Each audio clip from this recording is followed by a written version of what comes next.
dans la joie.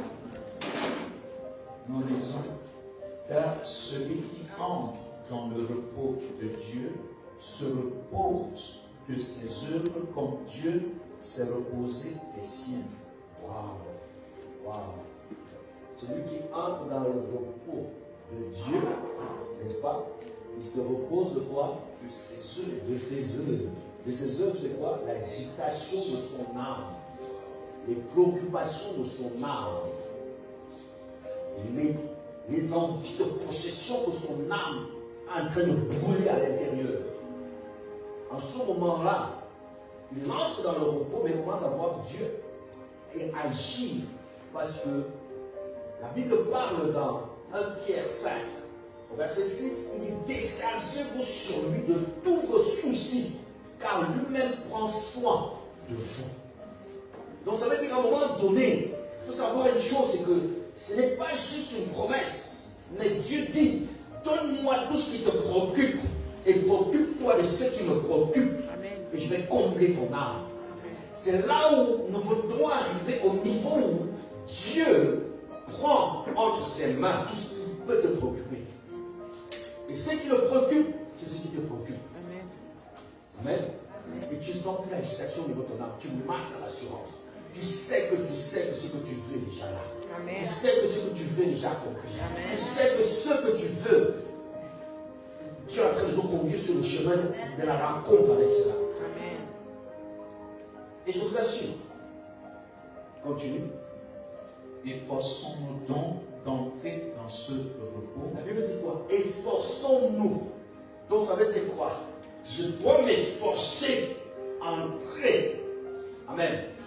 Donc s'il en faut des sacrifices, je dois m'efforcer. Et je vais décortiquer ce à quoi Dieu demande à chacun de s'efforcer pour entrer dans ce repos. Amen. Amen. Parce qu'une fois que tu entres dedans, ce n'est plus toi. Tu entres dans le sacerdoce royal. Et dans le sacerdoce royal, un roi ne fait pas d'effort, il donne des ordres. Amen. Il parle et les choses arrivent. Amen. Il dit allez et ils y vont. Venez et ils y viennent. Il nomme les choses et les choses s'exécutent immédiatement. C'est-à-dire que quand tu entres là, ce n'est plus tes efforts, mais tu vois le mouvement de Dieu s'opérer. Parce que Dieu s'incarne. Et c'est ainsi que toute la création se met en mouvement pour servir la divinité de Dieu qui est en toi, ou la royauté de Christ. Et c'est important que vous puissiez comprendre cela. Il dit, nous devons nous quoi? S'efforcer d'entrer dans ce repos. Je veux qu'on puisse réaliser comment nous allons y arriver. Tout est écrit dans le verset 12 que tout le monde a toujours l'habitude de lire. Mais nous allons décortiquer ce que Dieu demande, comment s'efforcer. Continue. Afin que personne ne tombe en donnant le même exemple de désobéissance, car la parole de Dieu est vivante et efficace. Là, c'est le verset 12. Verset 12. Plus tranchante qu'une épée quelconque à deux tranchants, pénétrante jusqu'à partager âme et esprit, jointure et moelle, elle juge les sentiments et les pensées du cœur. Nulle créature n'est cachée devant lui. Vous entendez? Elle juge les sentiments et les pensées du cœur. Nous allons y arriver cela, même si on n'a pas le temps aujourd'hui. Nous allons juste toucher quelques mots encore vendredi, avant d'entamer la prière. C'est important. Il dit quoi? Nul créature n'est cachée devant lui.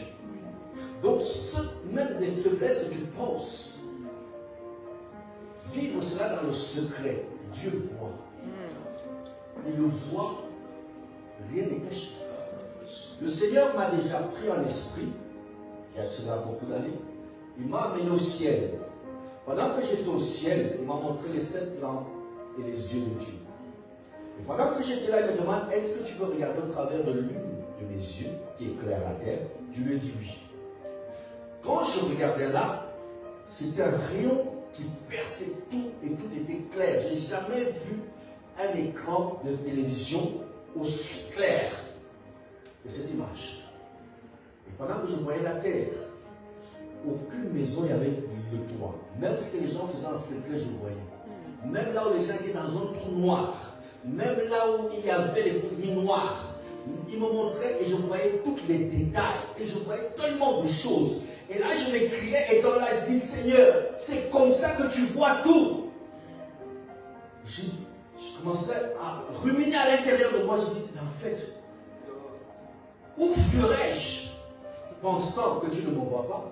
Où pourrais-je me cacher pensant que tu ne me vois pas?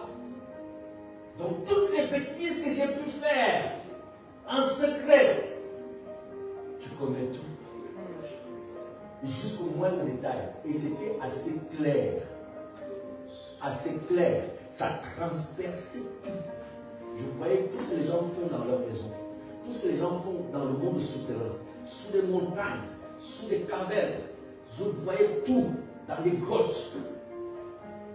J'étais épouvanté. Là où j'étais, au ciel, en train de voir ce qui se passait sur la terre. Je disais, je dois amender mes voies. La traîne de Dieu, elle a augmenté.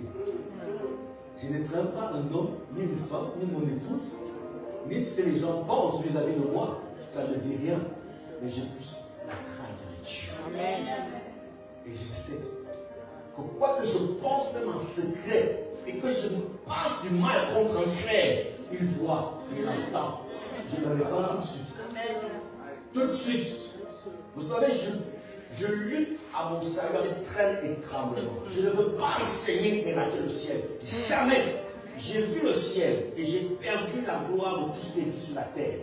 Rien n'est beau pour moi sur la terre. J'ai fait déjà beaucoup de nations. Et j'en fais toujours. Et quand j'arrive, ce que les gens montrent à la télé qui semble être beau, quand j'arrive, je dis c'est tout ça. Peut-être ça ressemble à rien du tout. Tu compares ce qui est glorieux dans les cieux et ce que tu vois, ça ne voit absolument rien. Mais en fait, au milieu de tout ça, tu vois l'impureté des hommes. Tu vois toutes les immondies des hommes. Et en ce moment, toutes ces choses n'ont aucune valeur à tes yeux. Seul lui a la valeur. Amen. Aucune créature n'est cachée devant lui.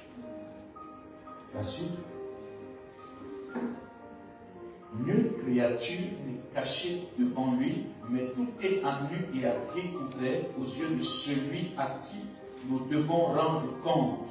Amen. Verset 14. Ainsi, puisque nous avons un grand souverain sacrificateur qui a traversé les cieux, Jésus le Fils de Dieu, demeurons fermes dans la foi que nous professons. Amen. Je vous prie de vous asseoir. Et nous allons maintenant partager comment nous efforcer à y entrer. Amen. Tu vas nous aider avec le verset 12 maintenant. Parce que c'est dans le verset 12 dont il parle comment nous devons nous efforcer à y entrer. Amen.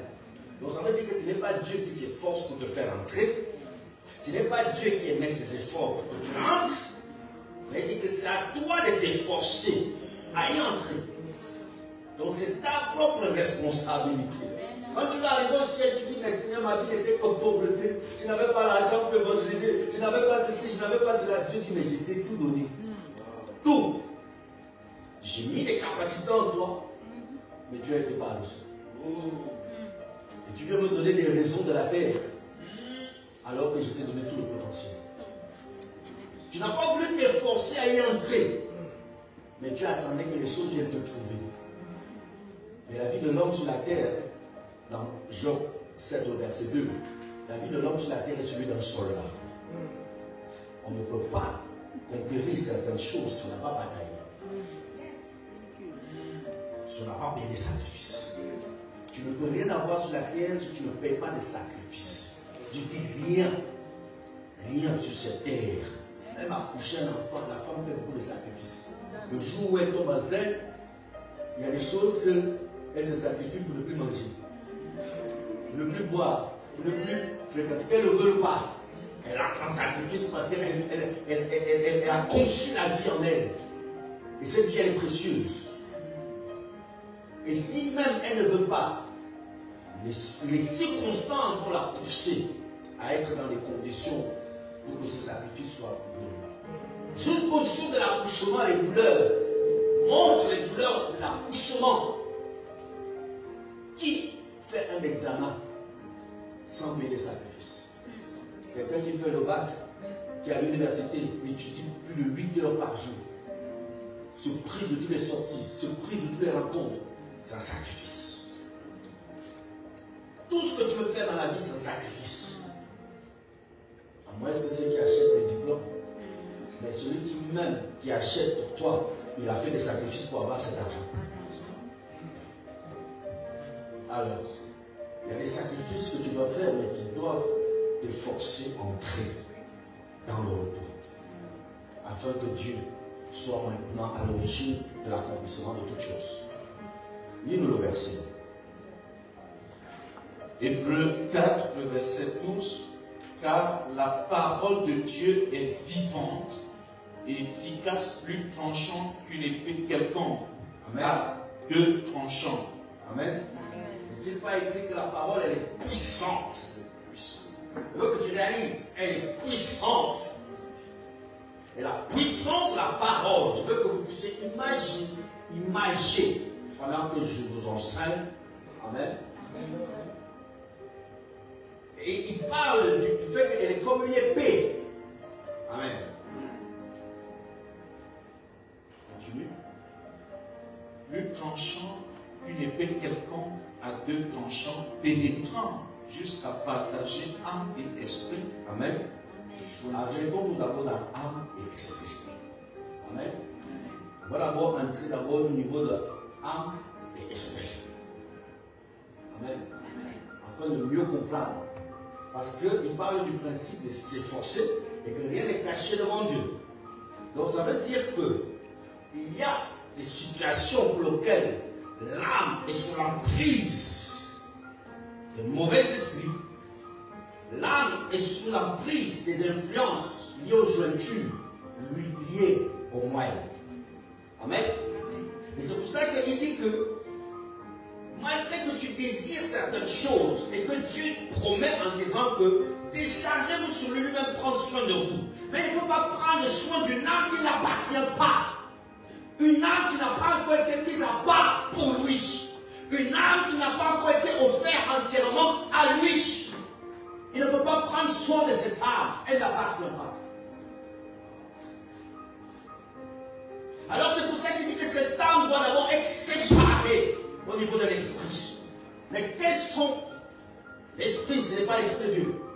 C'est les influences des esprits impurs qui ont pris possession d'une âme et qui influencent cette âme dans le mal.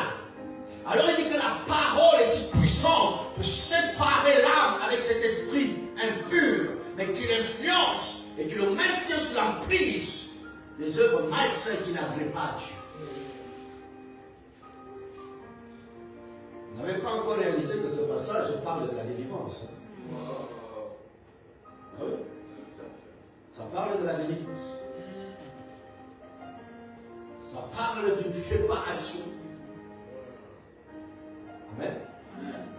Quand quelqu'un est sous l'influence de l'esprit d'impudicité, d'immoralité, amen, l'âme s'affectionne à cet esprit par rapport aux émotions des plaisirs sexuels. Et l'exaltation des émotions qui excitent l'âme. Amen. Et tant que la parole n'a pas séparé l'âme et l'esprit, on ne peut pas commencer un travail au niveau de l'âme. Parce que quoi que tu fasses au niveau de l'âme, l'esprit va toujours continuer à influencer l'âme et va continuer à s'aimer.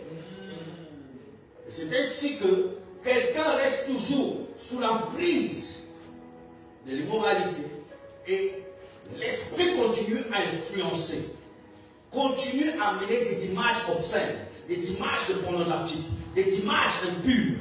Et c'est ainsi qu'il maintient l'âme sous l'emprise de l'excitation afin de détruire le corps, soit par la prostitution, soit par le vagabondage sexuel, soit par des rencontres impures en dehors du mariage. Et c'est au travers des rapports sexuels que les maris de lui, les femmes de lui se créent. Dieu peut mettre dans cette âme est dépouillée par les maris de Dieu et les femmes de Dieu. Ce n'est pas pour rien que les esprits incurent. Si tu vas même sur Internet, aujourd'hui on met tout sur Internet, tu tapes esprit incur, succube, lis simplement sur Google. On va t'expliquer que c'est du faux. Les maladies même qu'ils amènent, les influences même qu'ils amènent. Comment est-ce qu'ils viennent coucher avec les gens pendant les nuits? Ce qu'ils produisent même. Mais aujourd'hui, les gens ne font pas de recherche ni d'effort pour comprendre certaines choses. C'est pas mon enseignement de parler des esprits incubes même. Ils en font beaucoup de dégâts. Et tout ce qu'on peut mettre dans l'âme, ils prennent tout. Parce que c'est eux qui ont l'alliance avec l'âme. C'est eux qui sont en alliance et ce sont eux maintenant qui sont rattachés à l'âme. Et c'est pour ça que la Bible dit la parole les sépare, l'esprit et l'âme. Parce que l'âme doit être isolée jusqu'à être mise à part pour que Dieu commence à faire un travail au niveau de l'âme. Et pour que cette âme-là puisse épouser l'époux céleste et commencer à refléter la royauté de Dieu. Commencer à refléter la vie et la gloire de Dieu. Et c'est ainsi que maintenant, on peut dire l'esprit de fornication, amen, influence par les émotions, l'exaltation des plaisirs, en influençant cette personne d'une manière ou d'une autre, et le maintient captif dans une information continuelle. Parce qu'il projette des informations non-stop, même pendant le sommeil. Même pendant le sommeil, pendant que la personne marche, tout ce que la personne fait, même s'il n'y a pas de femme, même s'il est seul, l'esprit s'arrange à ce que l'information véhicule en lui. Et c'est ce qui montre que l'esprit est rattaché à cette âme. Parce que cet esprit influence l'âme 24 heures sur 24. Et maintient cela comme en boucle. Amen. Il y a aussi, si je prends un autre exemple, l'esprit de pauvreté. Amen. L'esprit de pauvreté aussi contrôle l'âme et le pousse dans la paresse. Le maintient dans la paresse. Il a des ambitions. Il veut faire des choses, mais il veut que l'envoyer à demain. Je vais faire demain. Je vais. Mais c'est l'esprit qui le maintient. Du moment où Dieu même met la parole, que voici, sors demain, il y aura ceci, il y aura cela. Il renvoie même cela encore. Dieu a voulu aider plusieurs âmes, plusieurs fois. Mais à cause du fait que l'âme là ne l'appartient pas. Alors il dit, efforçons-nous d'y entrer. C'est concret. C'est très important. C'est très important. Parce que je vais vous rassurer une chose. Quand le Saint-Esprit est rattaché à ton âme, il influence ton âme de 4 sur 4. Il te fait voir des choses tout le temps. Même des choses que tu n'as pas demandé. Il te parle tout le temps. C'est ce que je vis. Nuit comme jour. Prière. La prière en langue coule en moi tout le temps. Je n'arrête pas. Dernièrement, c'était même le samedi ici. Il est venu me montrer Tala Somba. Pourtant, je ne pensais même pas à lui. Même pas. J'étais en songe, je l'ai vu venir, on a commencé à causer. Pendant qu'on causait, il a commencé à m'expliquer certaines choses. Il m'a dit, voici, Dieu m'a donné le mandat de m'occuper des âmes et de chercher à gagner les âmes. Mais j'ai voulu gagner de l'argent. J'ai voulu m'investir dans les affaires. Il m'a mis de côté. C'est lui-même qui m'a dit sans songe. Lui-même est venu me dire, j'avais des responsabilités. Je me suis retrouvé mis à l'écart immédiatement parce que j'ai voulu suivre des ambitions. Mes propres ambitions. Et je le voyais, il m'a montré plusieurs choses, j'en passe. Des choses qu'il entreprenait de part et d'autre. Des choses qu'il faisait de part et d'autre. Et comme c'était quelqu'un qui était possessif, et s'il met sur quelque chose, il met tout son cœur. Il a commencé à expliquer comment est-ce qu'à un moment donné, il décidait de commencer à proclamer d'autres pasteurs pour pouvoir lui laisser le temps de pouvoir s'occuper des affaires. Et quand il a mis des résolutions ainsi dans son cœur, son temps s'est arrivé. Je n'ai pas demandé de voir ça. Je peux vous dire une chose, Dieu ne parle tout. Que tu es demandé ou pas, mais ton âme va être attachée au Saint-Esprit. Vous savez, sur la terre, si Dieu t'a mandaté pour quelque chose et que tu te mets en dehors de ça, c'est ça le péché. Le péché, c'est manquer le but voulu par Dieu. Tu peux être livré à la mort et tu demandes Dieu était où? Il dit non, tu étais en dehors de mon champ. Et je ne te voyais plus. Ce qui t'est arrivé, je n'étais pas au courant. Parce que mes yeux sont sur le champ et je ne te voyais plus. Alors faites attention quand Dieu t'a assigné sur quelque chose, qu'on ne te trouve pas en dehors de ça. Tout ce dont tu veux, il est capable. Mais il y a des esprits qui cherchent à privager les âmes, qui cherchent à prendre le contrôle des âmes, qui cherchent à contrôler les âmes, qui cherchent à détourner l'âme. Et c'est pour cela que cette parole dit, la parole est si puissante de séparer l'âme de l'esprit. L'âme de l'esprit. Parce que l'âme doit être mise à part afin que Dieu puisse s'investir dans cette âme. Et Dieu parle tout le temps. Il avertit tout le temps. Il sait plusieurs choses qui vont arriver comme sollicitation. Mais il ne faut pas être en dehors de son champ. C'est très dangereux. Parce que la couverture n'est que lui. En dehors de lui, on n'a pas de protection. Notre réponse de vie sur la terre dépend de sa volonté. Tu sors de sa volonté, tu n'as plus, tu as perdu ton mandat terrestre. C'est fini. Personne ne pourra le changer. La Bible dit si c'est contre l'Éternel que tu es, qui te délivrera de sa main. Personne. Mais si c'est contre un démon, moi j'ai l'autorité de chasser tous les démons. J'ai l'autorité de chasser tous les esprits. Alors Dieu dit, quand j'agirai, qui s'y opposera? Personne, ni dans les cieux, ni sur la terre, ni sur la terre. Mais il dit, ne sois jamais contre lui. Être contre Dieu, c'est être contre sa parole. Contre les principes pour lesquels il a placés.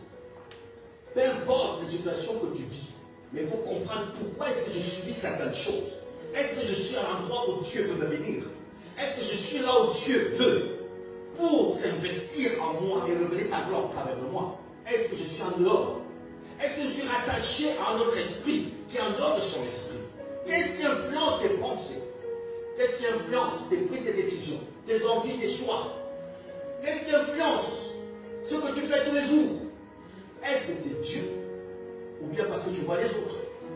Ou bien parce que tu as voulu t'attacher à certaines choses? Et c'est très important qu'on puisse le comprendre. C'est ainsi quand l'esprit de pauvreté est attaché à l'âme de quelqu'un. Il pousse la personne dans plusieurs sortes d'incapacités, de se battre. La personne n'a pas la volonté de se battre. Il s'est dit, Dieu fait tout, Dieu connaît tout, Dieu va faire. Mais ce que Dieu lui demande de faire, lui-même, il ne fait pas. Mais ce que la parole lui demande de pratiquer, il ne pratique pas. Mais il dit seulement, Dieu fait tout, il connaît tout. Il connaît même là où je suis caché. Mais sans comprendre qu'il y a des principes pour lesquels Dieu a mis en place et que tu dois suivre et que tu ne suis pas. Il ne veut pas s'efforcer.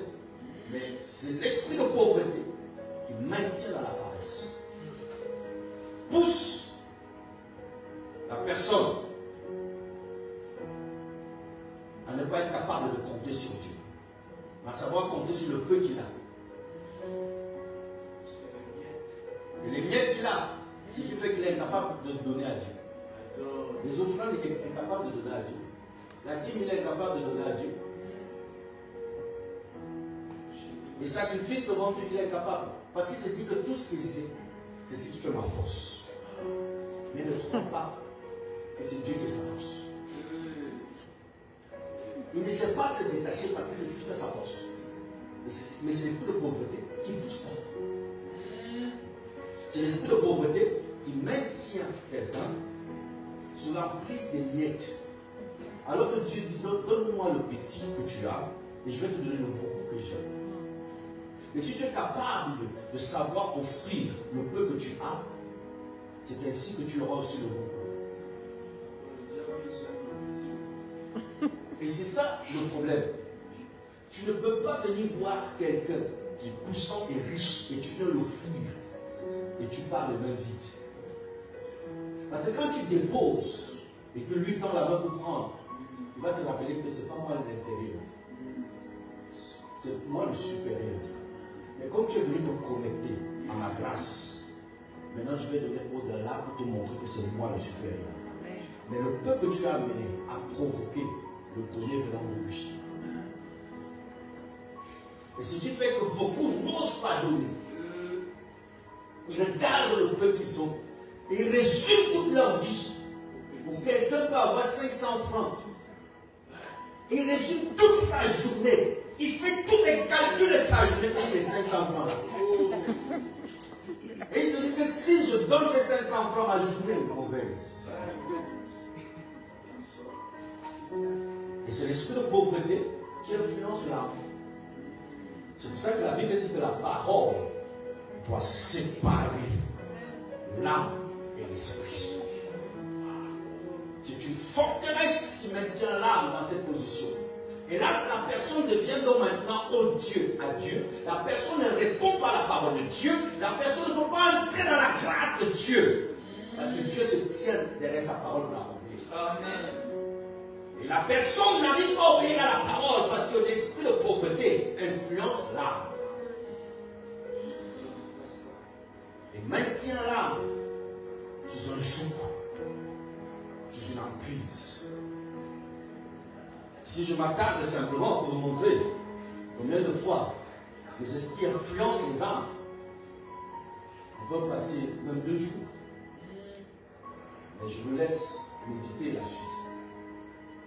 C'est important de comprendre qu'est-ce qui t'influence dans tes décisions. Qu'est-ce qui fait que parfois tu entends la petite voix douce qui te dit « Offre-moi ceci ». Et puis tu résistes. Tu commences à aller écouter les messages là où on dit les pasteurs sont des esprits, les pasteurs sont des voleurs, les pasteurs sont mal à manger l'argent des gens. Et puis ça fait que tu finis d'écouter, mais c'est l'esprit là qui te pousse à aller écouter des choses comme ça. Et comme par hasard, tu tombes dans ce genre de message là, et tu te dis qu'il y a Lazare n'existe pas, tu es contrôlé par un esprit. C'est un esprit qui te contrôle, c'est un esprit qui te conduit, c'est un esprit qui t'ouvre les ouvrages pour lesquels il veut influencer ton âme. Pour que tu sois à l'encontre de la parole de Dieu. Que tu ne puisses pas honorer les exigences de la parole de Dieu. Et c'est ce qui maintient beaucoup de gens dans la pauvreté. Mais c'est l'esprit qui est attaché à l'âme. Qui verrouille les cœurs. Qui barricade les cœurs. Qui ferme les portes afin que rien ne sorte. Mais si rien ne sort, rien n'entrera.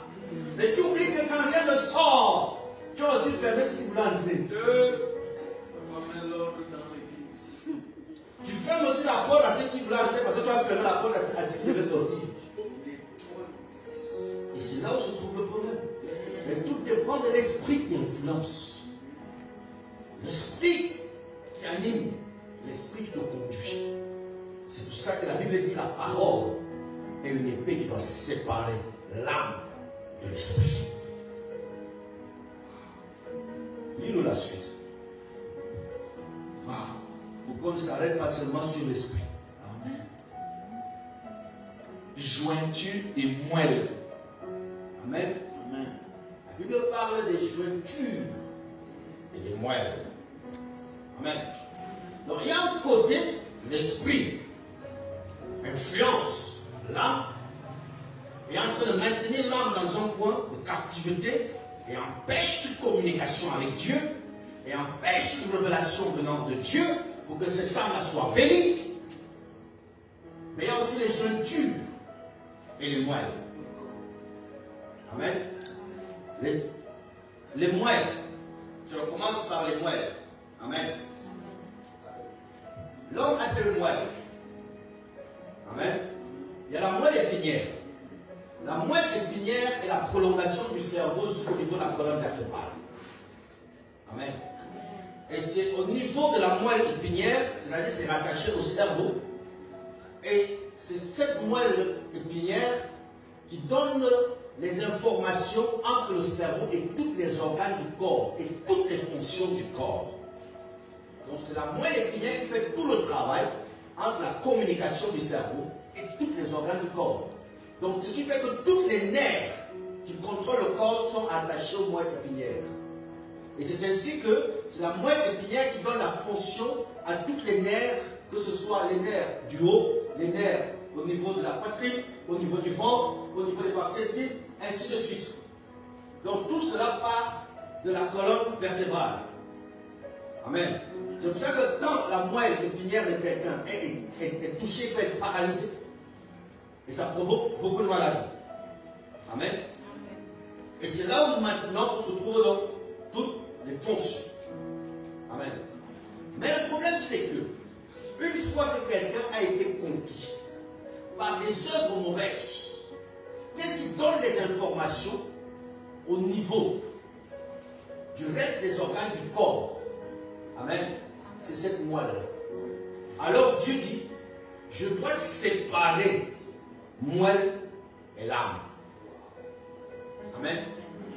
Afin que les organes ne soient plus en train d'exciter les organes sexuels à la publicité, ne soient plus en train d'exciter quelqu'un à la violence, aux bagarres, aux luttes, ne soient plus en train d'exciter quelqu'un sur des choses malsaines.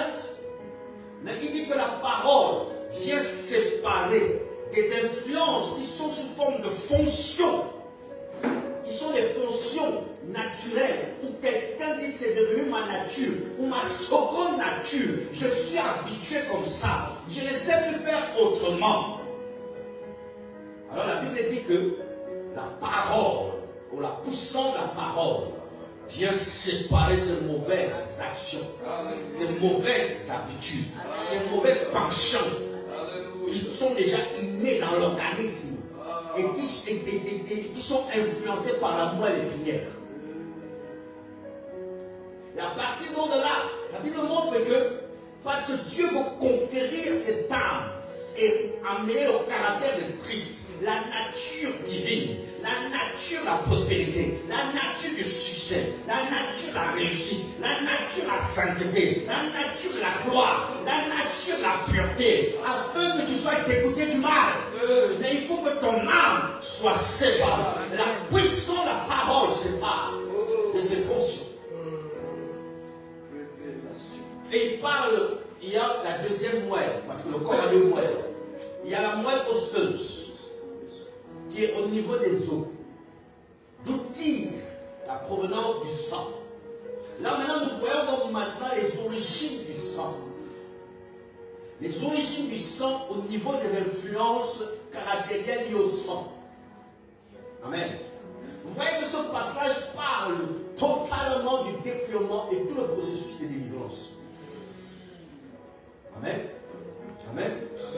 Mais là maintenant, ça parle des liens des membres de famille, des liens de la tradition, des liens des coutumes, des liens au niveau des influences qui sont liées à ce que les pères ont vécu. Les forces de transmission héréditaires et familiaux qui sont le cordon ombilical qui est rattaché au niveau de ton sang. Mais ce cordon ombilical doit être coupé afin que les malédictions familiales ne soient pas en train d'alimenter ton âme. La pauvreté familiale ne soit pas en train d'alimenter ton âme. Parce que Dieu doit isoler ton âme par rapport à tout cela, afin maintenant de faire un travail au niveau de l'âme et amener l'âme à épouser la personne de Christ et refléter Christ. C'est là où maintenant, quand tu vas dans ta famille, tu ne fais plus partir d'eux. Tu es citoyen céleste. Tu as l'ADN de Dieu, tu as l'identité de Dieu, et tu deviens un don même pour cette famille-là. Ce qu'on te propose de faire, que tu avais l'habitude de faire, tu es dégoûté, ça que personne ne te dit fais-le ou ne le fais pas. Quand on le propose, tu sens que ça fait partir de toi. Tu n'as pas envie. Parce que Dieu à séparer ton âme. Et c'est pour cela qu'il dit nulle créature est cachée devant Dieu. Pourquoi? Parce qu'il dit je vois toutes ces choses. Je vois ce que tes pères faisaient. Je vois ce que tes mères faisaient. Je vois la sorcellerie familiale. Aujourd'hui, tu es en train de dire que tu fuis les sorciers. Il dit je te vois comme en train de pratiquer la sorcellerie maintenant dans l'église. Pourquoi ton caractère montre encore ces choses pour lesquelles tu n'as pas été séparé par la puissance de la parole et qui doit libérer le verbe pour séparer toi-même. C'est pour ça qu'il dit qu'il faut que tu t'efforces à y entrer. Tu dois t'efforcer à entrer dans le repos de Dieu. Parce que tu dois prendre conscience de ces choses qui sont en train de miner ta vie et qui sont en train de te maintenir dans une influence. Et c'est ainsi qu'on influence ta vie à cause de ces liens, à cause de ces attachements-là.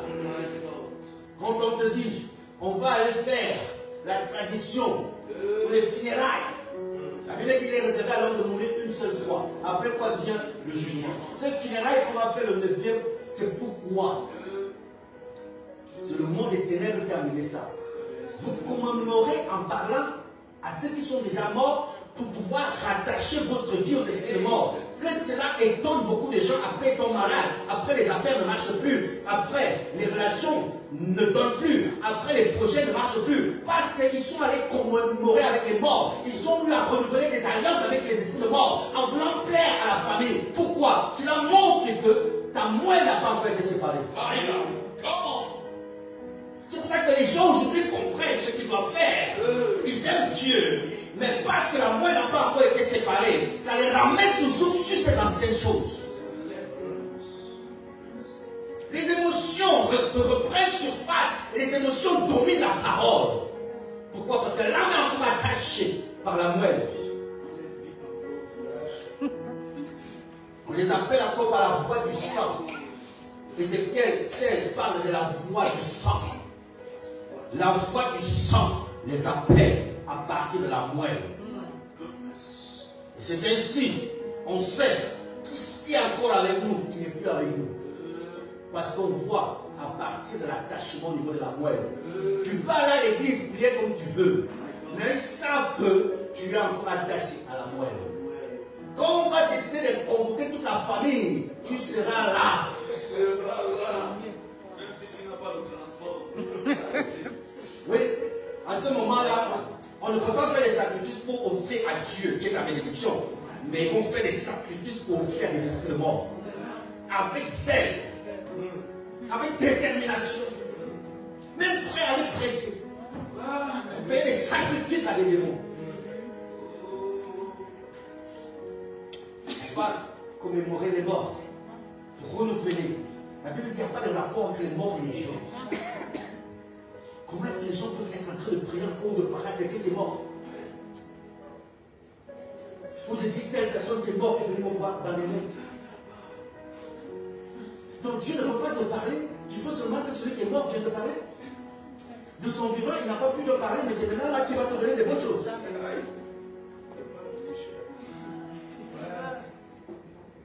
Est-ce que vous réalisez cela? Il y a tellement de choses qui sont rattachées au niveau de la moelle, qui fait que ça vous ramène toujours. Non, je dois honorer la famille. Non, ils ont dit que si je ne parle pas, ils vont me maudire. Quelle malédiction. Quelqu'un peut-il maudire Dieu? Si Dieu est en toi, la Bible n'est pas simplement un slogan, celui qui est dans moi est plus fort, plus puissant que celui qui est dans le monde. Moi, je m'en fous que tous les sorciers se réunissent ensemble. Je n'ai pas peur. Que tous les autorités de la nation font un bloc de réunion. Je sais qui je suis. Je vais rire. Je vais rire. Je vais vous dire une chose. C'est que j'ai appris avec Dieu. Ce n'est pas l'hygiène des aliments. Ce n'est pas l'hygiène de ceci qui sauve la vie de l'homme. Mais c'est l'hygiène du péché. Le salaire du péché, c'est la mort. S'il y a une chose que j'ai horreur, c'est le péché. Et je ne joue pas avec ça. Et le Saint-Esprit m'avertit à chaque fois. Et je préfère ma communion avec Dieu. Là, aucun démon ne peut m'approcher. Aucun diable ne peut m'approcher. Tout ce qui essaye contre moi tombent sous mon pouvoir et sont écrasés. Je n'ai pas peur des rêves des gens où ils disent on t'a vu mourir, on a vu l'avion cracher. Je m'en moque. Je ne mourrai pas. Et je sais qui je suis. Et je recherche la volonté de Dieu tous les jours. Tant que je suis en train de courir pour atteindre les objectifs pour lesquels Dieu a signé avec ma vie, je vivrai et j'impacterai les nations tout entières. Et personne ne va arrêter ma course. Ça, je le sais. C'est pour cela, c'est l'hygiène vis-à-vis du péché. Parce que même si vous buvez des breuvages mortels, elles vous feront rien. Et puis, est-ce que vous savez qu'on n'empoisonne pas simplement physiquement, mais même spirituellement, on empoisonne. Même spirituellement, on met le poison et les gens meurent alors qu'on ne les a pas empoisonnés physiquement. Toutes les nourritures que vous voyez au marché sont sous l'influence de beaucoup de mauvais esprits pour produire des maladies, pour produire la mort. Pourquoi est-ce que vous n'êtes pas malade? Parce que la vie de Dieu est en vous. Amen. Vous pensez que ça influence les choses que tu vas te protéger? Dieu veille sur toi. Amen. Et tu dois être plus conscient de vivre dans une communion de joie et de piété avec Dieu que de craindre ces choses qui n'ont aucune valeur et qui n'ont aucune réponse à rien du tout. Tout ce qu'il peut faire n'est que du néant. Est-ce que vous suivez? Est-ce que vous réalisez les influences liées à la moelle? La nature et ceux qui contrôlent les décisions des gens, les envies des gens. Que tu prêches les gens la parole aujourd'hui, mais demain tu les trouves en train de faire autre chose. Mais alors que tu les as donné la parole qui conduit à la vie. Pourquoi? Ils sont encore attachés aux mauvaises habitudes liées à la moelle épinière. Ils sont encore attachés au niveau de la moelle, les origines du sang, les liens du sang, la voix du sang qui parle encore, auquel leur âme appartient encore. Leur âme est encore attachée. Mais l'âme n'appartient pas à Dieu. Comment voulez-vous vivre l'héritage de Dieu? Comment voulez-vous vivre la richesse? Comment voulez-vous vivre la prospérité? Comment voulez-vous vivre la gloire de Dieu? Comment? Tant qu'il y a toutes ces influences-là. Je n'arrive pas. Et la Bible parle dans Jean 15, au verset 3, la Bible dit que Jésus dit la parole que j'ai proclamée en eux les purifie. C'est pour ça qu'il dit que la parole est puissante pour séparer l'esprit, pour séparer moelle et jointure de l'âme, pour isoler l'âme pour Dieu, pour mettre l'âme mise à part pour que Dieu s'incarne dans l'âme par le sang de Jésus qui est l'âme de Christ lui-même. Ici, nous allons parler un peu des jointures. Amen. Il y a tellement de choses que je saute. Les jointures, ce sont des liens d'âme.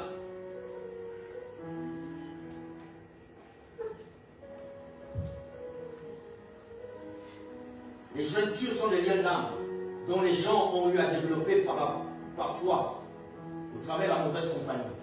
Ils n'arrivent pas à se détacher de certaines personnes. Et pourtant, la Bible parle dans 1 Corinthiens 13 au verset 33. La mauvaise compagnie, ne vous y trompez pas, la mauvaise compagnie corrompt les bonnes œuvres.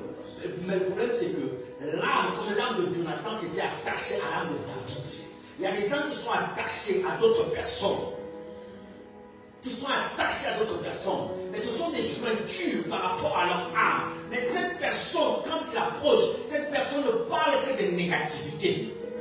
Cette personne ne rappelle que de mauvaises choses. Cette personne ne l'excite qu'à de mauvaises choses. Cette personne ne fait que lui montrer que les photos des femmes, les photos des hommes, et si tu mariais tel, et c'est ainsi. Il prend plaisir. Pourquoi? Son âme est attachée. Et comment est-ce que tu peux voir que quelqu'un avec toi, avec ta vie, ne fait que aller négatif sur négatif? Jusqu'à division sur division. Et tu ne sais pas. Ce n'est pas nous le sorcier. Le problème, c'est toi-même. Si tu n'es pas capable de choisir que celui-ci, depuis que je l'ai rencontré, mon âme doit s'attacher à lui. Parce qu'avec lui, j'ai un plus. Avec lui, j'ai la multiplication. Avec lui, j'arrive à aller très vite. Mais ces jointures-là, il y a tellement de choses, des liens au niveau de vos âmes qui vous affectionnent, mais à des personnes malsaines. À des personnes qui vont toujours vous ramener que dans les cabarets. Qui vont vous rappeler comment est-ce que la bière elle est bonne. Que tu te rappelles du lieu là. Là où on buvait la bière là. Oh, vraiment sur la lame, on fait un tour.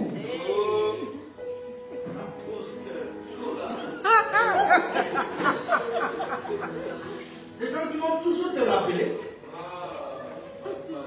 ce qui est en dehors de ce que Dieu peut faire avec toi. Les gens qui seront là à côté de toi pour te dire, mais servir Dieu même, est-ce que ça donne quoi? Il faut travailler, il faut faire des affaires. Il y a ceux pour lesquels Dieu m'a donné qui doivent faire des affaires. Je dois les bénir. Amen. Il y a ceux pour lesquels Dieu m'a donné qui doivent être des ministres, qui doivent être des PDG. Je dois les bénir. Il y a ceux pour lesquels Dieu a mis à part pour son service. Amen. Chacun doit comprendre son rôle. Amen. Et comment est-ce qu'il accomplit son rôle en étant attaché avec Dieu pour servir à la promotion du royaume des cieux sur la terre. Amen. Dieu peut t'appeler commandant d'affaires. Tu n'as pas le temps de venir à l'église. Mais le fait que nous te portons dans la prière, tu sais que au moins les 30% de ce que tu gagnes entre dans l'œuvre. On est en train d'utiliser cela pour gagner les âmes. Amen. Louer des salles, faire des campagnes d'évangélisation, faire des tracts, faire des affiches, multiplier des livres d'enseignement, avoir des véhicules pour se déplacer. Mais Dieu multiplie tes affaires. Et tu sais que non, en cela, mon âme aussi doit être attachée à Dieu. Et je suis là à répondre à Dieu. Et c'est ainsi qu'en ce moment-là, Dieu nous parle en ce qui concerne même tes activités. Pour que tu progresses. Amen. Mais tu n'investis rien dans ce que Dieu fait. Mais tu veux voir la bénédiction de Dieu. C'est là où les gens croient réussir dans les affaires. Mais en fait, ils ne réussissent pas. Mais ils sont en train de perdre à chaque fois au moins la moitié de ce qu'ils gagnent, mais qui va dans les choses futiles. Alors que si de l'un ne serait que 30%, il sera en train d'aller le plus haut, et beaucoup plus rapidement. C'est ainsi, à cause des influences qui sont rattachées au niveau de l'âme, de mauvaises rencontres, de mauvaises compagnies. Ces jointures-là vont toujours entraîner quelqu'un. Dieu te bénit, tu as de l'argent aujourd'hui. Maintenant, des gens qui ne te considéraient même pas, mais ce sont ces gens-là que tu vas investir maintenant de l'argent pour boire avec eux. Vous comprenez pourquoi Dieu ne bénit pas les gens? Parce que l'âme ne l'appartient pas encore. Il sait qu'à l'instant où je te fais asseoir à la table des grands, je ne te verrai plus. Parce que l'âme même m'appartient. Est-ce que vous comprenez ça? C'est de réaliser pourquoi Dieu, avant d'arriver là, il dit que beaucoup doivent s'efforcer à entrer dans mon repos. Beaucoup doivent s'efforcer à entrer dans mon repos. C'est important. Quand les gens vivent en fonction de certains raisonnements, la Bible dit dans Romains 12 au verset 1, je vous exhorte donc, frères, par les compassions de Dieu, à offrir vos corps comme un sacrifice vivant, saint, agréable à Dieu, ce qui sera de votre part au culte raisonnable. Ne vous conformez pas au siècle présent, mais soyez transformés par le renouvellement de l'intelligence, afin que vous discerniez quelle est la volonté de Dieu, ce qui est bon, agréable et parfait. La Bible dit, ne vous conformez pas. Mais comment est-ce que les gens se conforment au siècle présent au travers des jointures de leur âme et qui ne veulent pas s'en détacher? Au travers de ces choses de leur âme les attire. Alors, vous devez savoir aussi une chose. Les jointures de l'âme agissent aussi au niveau des reins. On va nous lire le passage pour aller vite. Prophète, tu vas nous lire Daniel 5.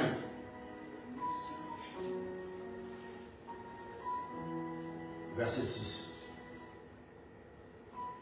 Daniel chapitre 5, verset 6. Alors le roi changea de couleur et ses pensées le troublèrent. Les jointures de ses reins se relâchèrent et ses genoux se heurtèrent l'un contre l'autre. Amen. Vous comprenez? Les jointures de ses reins relâchèrent. Amen. En fait, c'est ce qui faisait sa force. Ce roi a vu une main écrire sur le mur. Et cette main qui écrivait sur le mur, quand Daniel est venu expliquer cela, pesait et compter, tu as été trouvé léger. Dieu pèse les esprits. Pour savoir ce qui est en lui, il pèse les âmes. Mais ce qui faisait la force de ce roi était attaché dans les jointures des reins. Vous comprenez? Parce que c'est les reins qui purifient le sang qui va au cœur. Donc, les jointures qui sont rattachées aux reins excitent les gens à la colère, aux luttes, à l'orgueil, à la rivalité, à la jalousie, excitent à l'alcool, à l'impudicité. Mais ces jointures-là, c'est ce qui fait la force de la personne. Pourquoi est-ce que le roi a vu cette main en train d'écrire? C'est qu'il est allé prendre les vases purs de la maison d'Israël, du temple de Dieu, les vases d'or. Il les a pris. Donc pour dire, je suis au-dessus de Dieu.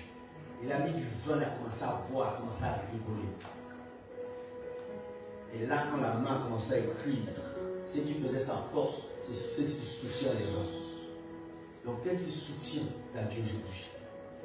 Qu'est-ce qui soutient tes reins? Les reins, c'est par là que les gens enfantent ce qu'ils vont réaliser demain. Qu'est-ce qui est l'origine de ton inspiration, de tes motivations? Qu'est-ce qui te motive? Est-ce que c'est Dieu qui te motive? Est-ce que ta motivation, comment plaire à Dieu? Comment faire la volonté de Dieu? Comment atteindre les objectifs pour lesquels Dieu t'a donné ce corps? Ce corps qui est bâtard, ou qui veut dire la bonne nouvelle. Où Dieu veut annoncer au travers de l'existence de ton corps une bonne nouvelle sur la terre. Ou d'abord, qui est aussi lié à la parole. En hébreu.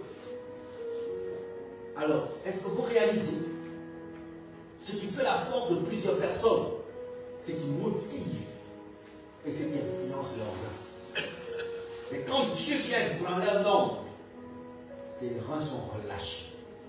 Donc ce qui donnait la vie au niveau du cœur est fini. Ça s'arrête. Et sa vie s'est arrêtée là. Et c'est de comprendre les jointures pour lesquelles Dieu dit je dois séparer l'âme. Donc ce qui faisait ta force dans le monde, ce qui faisait ton orgueil, ce qui faisait ta fierté, ce qui faisait l'objet de tes gloires. Dieu dit non, je dois séparer ton âme de cela, afin que tu sois la réponse à ma gloire. Que tu sois la réponse à ma vie. La réponse à ce que je veux accomplir. Lis Job 31, verset 22. C'est important que vous compreniez, pour qu'on puisse s'arrêter quelque part. C'est si important. Job 31, verset 22. Que mon épaule se détache de sa jointure, que mon bras tombe et qu'il se brise. Amen. Vous comprenez ça? Job, pendant qu'il souffrait. Amen. Et qu'il avait l'impression que Dieu l'avait abandonné. Dieu lui révèle, il y a un autre épaule qui est monté au-dessus de ton bras. C'est l'orgueil. Et c'est rattaché à une jointure. C'est pour ça qu'il dit que mon épaule se détache de sa jointure. Mon bras tombe, que mon bras tombe, il se brise. Ça veut dire que mon orgueil tombe, et qu'elle soit brisée. Et que j'apprenne l'humilité devant Dieu. Parce que l'orgueil, c'est sur nos épaules. Et les rattacher par rapport à une jointure. C'est pour ça que je parle de ce qui fait la force de quelqu'un. Sa motivation, sa dévotion.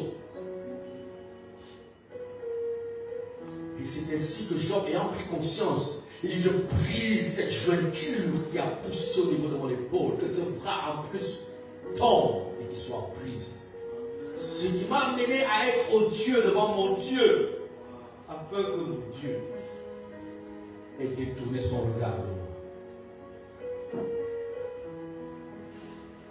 Et c'est ainsi que Dieu dit, il doit séparer par la puissance de la parole l'esprit de l'âme, séparer jointure et moelle. Pour réaliser cela, afin d'isoler l'âme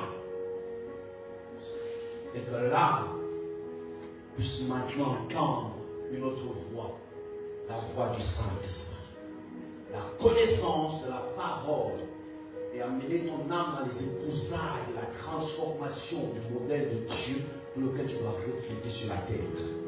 C'est pour ça que tu ne dois pas chercher à être comme quelqu'un d'autre, ni comme un autre serviteur, ni comme un autre homme de Dieu. Amen. Tu es un modèle unique. Amen. Et Dieu fait toujours chaque chose unique. Amen. Dieu ne veut pas de comparaison.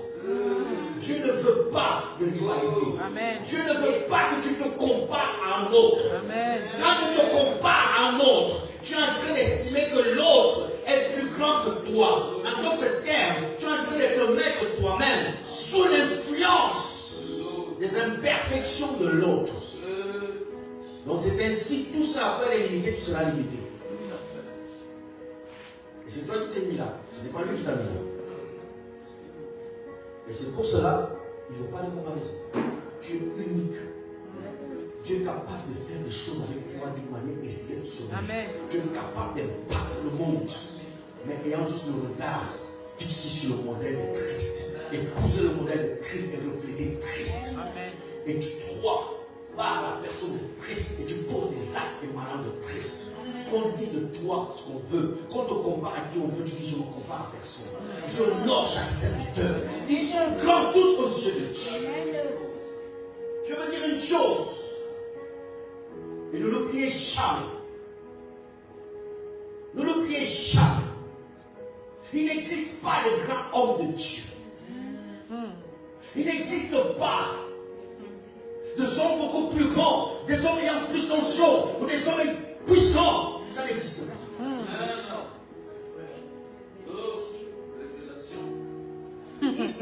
Il n'existe pas. Il existe juste un grand Dieu et un petit homme. Si tu prends conscience de ça, il faut savoir une chose. Tu peux te dire que tel, c'est un grand homme de Dieu. Il fait beaucoup de miracles. Qu'est-ce que cet homme a appris? C'est de mourir et de diminuer et de faire grandir le grand Dieu. Amen. Tout ce que Dieu te demande, c'est que tu apprennes à mourir et de le laisser parler. Amen.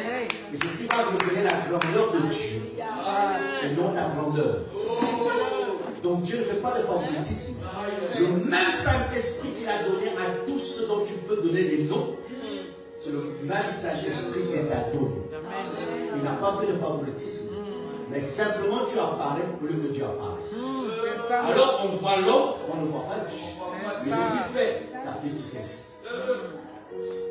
Mais si toi tu meurs, que tu diminues et qu'on voit Dieu, on verra la grandeur de Dieu. Amen. Mais les hommes diront que tu es grand. Mais toi tu sais que tu as révélé un grand Dieu caché dans l'homme qui est petit. Et je veux que tu comprennes ça. Que tu es capable de faire des choses exceptionnelles si tu révèles le grand Dieu et que toi tu deviens petit et que toi tu diminues, que toi tu meurs et tu ne laisses pas être.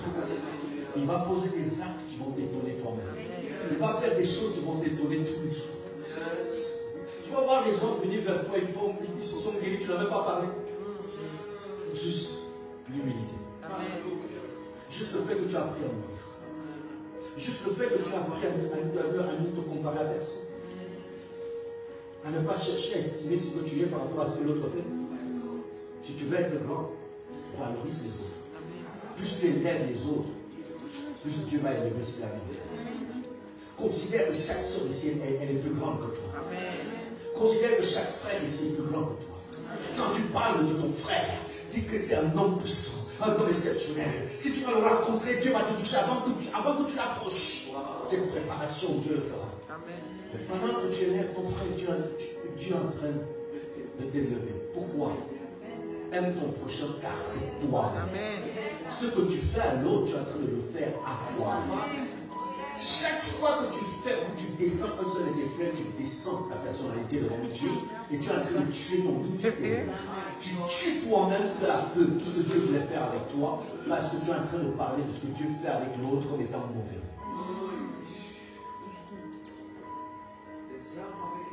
Il n'existe pas de grand homme de Dieu. Il existe juste un grand Dieu. Un grand Dieu avec un petit homme caché en Dieu. Et donc les gens voient l'apparence physique, mais en fait ce n'est pas lui, mais c'est Dieu. Et si tu as appris à voir Dieu, tu vas aussi recevoir des choses de sa part que tu ne pouvais même pas imaginer ni penser. Et laissez-moi vous dire une chose. C'est qu'une fois que tu comprends que ton âme doit être détachée par rapport à tout cela, Dieu t'a donné un modèle de père. Nous sommes là. Ton âme doit s'attacher à moi. Amen. Parce que tu dis, je vous ai donné la responsabilité des âmes et chaque berger rendra compte à Dieu pour chaque âme. Quand ton âme s'attache à moi, c'est parce que je porte les faiblesses de ton âme dans la prière. Et donc je porte en payant des sacrifices pour le devenir de ton âme. Et je dois rendre compte à Dieu pour le plus que je dois porter à ton âme. Et c'est pour ça que ton âme doit être détachée de mauvaises influences. Et c'est pour cela que de même que vos âmes s'attachent au Père spirituel ou au berger, de même mon âme est attachée à Christ. Et Christ à qui on a donné le grand nom, Jésus-Christ de Nazareth, il a un nom que personne ne connaît ni dans les cieux ni sur la terre. Ce nom-là, personne ne peut prononcer ce nom. Mais le nom qui nous a été donné, Jésus, est le nom qui est attaché à son âme. Ce qui nous montre que, au nom de Jésus, nous entrons dans son sang et son âme devient notre force. Et c'est son âme qui nous détache des influences. C'est son âme qui parle de notre appartenance de notre âme à Dieu. Et c'est important. Beaucoup ne réalisent pas les sacrifices que nous payons pour que ton âme soit délivrée des ténèbres. Pour que ton âme sorte des liens. Les combats que nous menons avec des géants, au travers des délivrances. Vous pensez que c'est juste venir ici et dire libérer? C'est des sacrifices de prière d'abord devant Dieu. Et donc Dieu revêt l'autorité pour rendre libre d'autres âmes. Mais si ton âme ne s'attache pas à moi ou à ce que je dis, tu vas continuer les influences de ce à quoi ton âme est attachée. C'est pour ça que Dieu dit, aimez vos conducteurs, ceux qui vous conduisent dans la foi. Portez-les. Et c'est important. Je peux adopter, mais si tu ne m'adoptes pas, on restera toujours séparés. Peu importe tout ce dont je veux faire, tu ne me donnes pas la possibilité de le faire. Parce que tu ne m'as pas adopté. Mais moi, de tout mon cœur, je t'ai adopté. Et c'est pour cela, en tant que berger, nous payons des sacrifices. C'est pour ça que l'apôtre Paul dit, ceux qui manquent au sacrifice de Christ, je les achète dans ma chair. Pour chaque âme. C'est important que vous compreniez ça.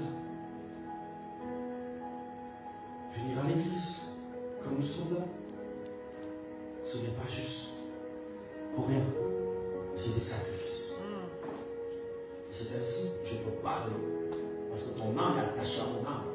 Je peux parler tout ce qui pouvait maintenir ton âme, pas à l'instant. part à l'instant. Parce que ton âme s'est attachée à moi. Ce qui empêche que je parle et que ça ne part pas, c'est parce que ton âme est attachée à ça. Pour moi, je déclare. Et le démon même peut te dire, est-ce que tu penses qu'elle est avec vous? Moi, j'ai déjà fait des délivrances où le démon même me pose la question, tu penses qu'elle que tu veux délivrer là, elle est avec vous? Elle n'est pas avec vous, elle est avec nous.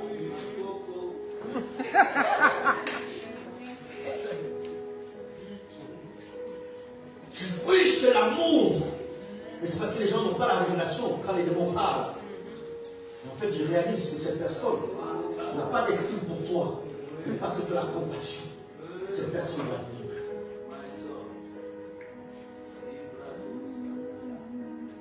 Et c'est pour cela que beaucoup viennent à l'église, ils ne t'estiment même pas.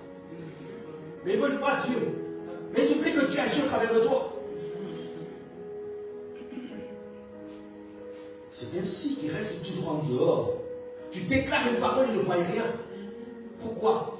Parce qu'ils ne t'honorent pas. Leur âme ne s'est pas attachée à ton âme. Qu'est-ce qui sauvera ton âme si ton âme ne t'attache pas à mon âme?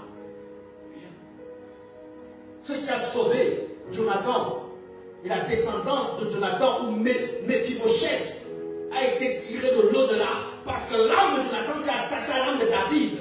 Et la descendance de Jonathan a eu le salut au travers de l'attachement de l'âme.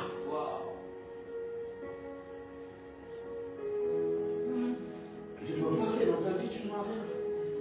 Malgré toute la compassion que j'ai.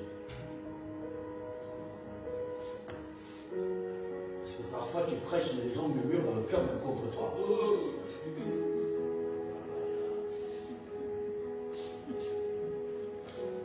Ils sont là en train de me dire des choses qu'on a dit contre toi, mais oubliant que c'est le jeu de l'ennemi. Et qu'il y a un esprit mauvais qui est en train de les conduire à la mort. Et plus ils s'éloignent de toi, ils sont en train d'aller dans le chemin de la mort.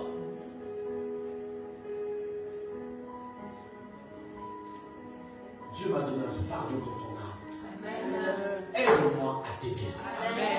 Aide-moi à te rendre totalement libre. À ce que ton âme appartienne entièrement à Dieu. Et que ton âme soit mise à part pour Dieu. Et que tu refais la gloire de Dieu dans cette nation, au travers de toutes les nations de la terre. Aide-moi à t'aider. Aide-moi à te sortir de misère. En croyant au petit homme que je suis en Dieu. Afin que mon grand Dieu soit révélé dans ta vie. Que mon grand Dieu puisse agir dans ta vie. Et que tu te détaches de mauvaises choses qui veulent maintenir ton âme loin de la vie de Dieu. C'est important. J'ai beaucoup de choses à dire par rapport à ça. Mais le temps est passé. C'est ainsi. Tout doit changer.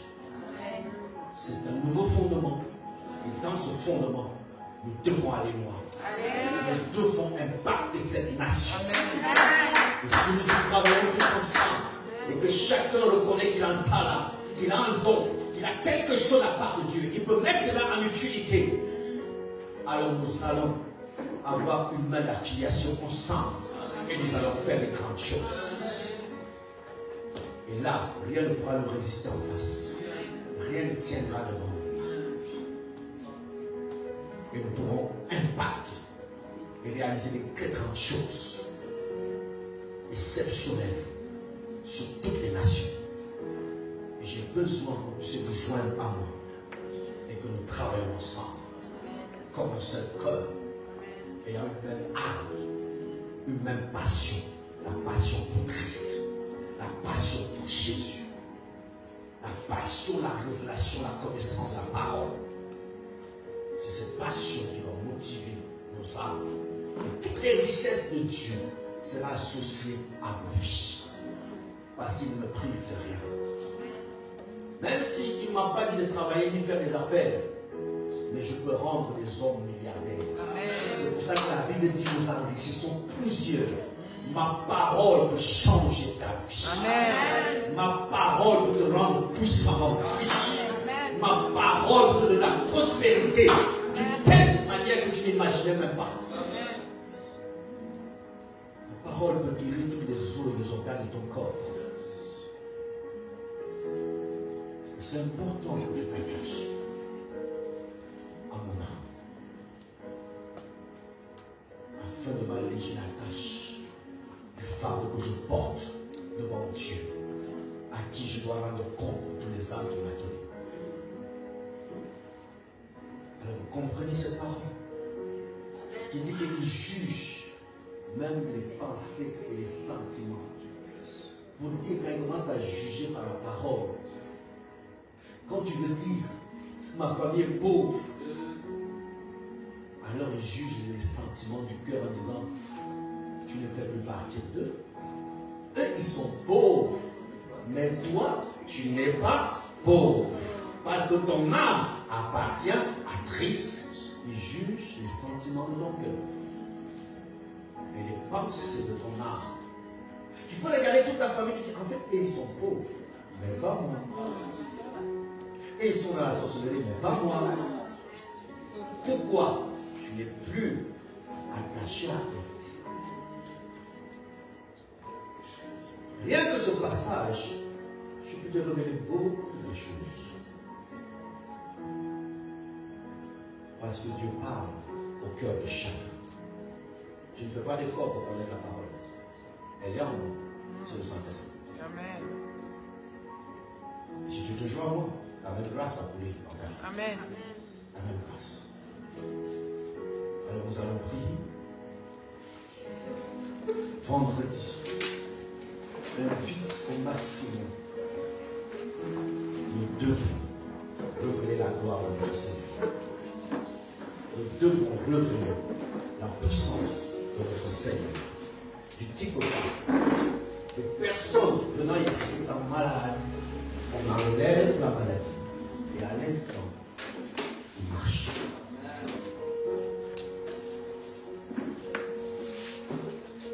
Dieu n'a pas dit allez prier pour les malades. Beaucoup prient pour les malades, mais les malades ne guérissent pas. Parce que le mot prier est différent. Dieu va et guérir. Dieu a dit allez et guérissez les malades. Imagine que tu as une autorité et que des petits gens sont en train de faire le désordre. Maintenant, on sait que tu es en train de finir, on sait que quand l'autorité là va arriver, il va te donner l'ordre. Mais toi, tu viens, tu pries. La prière, c'est quoi? C'est la supplication. Tu commences à supplier, s'il vous plaît. Pourquoi vous faites ces désordres? Pourquoi vous pouvez nuire à sa vie? Les gens font la confusion. Nous prions Dieu, mais nous ne prions pas les démons. Mais beaucoup viennent prier les démons. Au lieu de ordonner aux démons. Beaucoup viennent prier à la maladie. Au lieu de ordonner à la maladie. On ne prie pas la maladie. On ordonne que le corps soit guéri. Et la puissance de Dieu agit. Et le corps est guéri. Amen. Donc il a dit allez guérir. Il n'a pas dit allez prier. C'est pour ça que vous continuez à prier, mais il n'y a rien.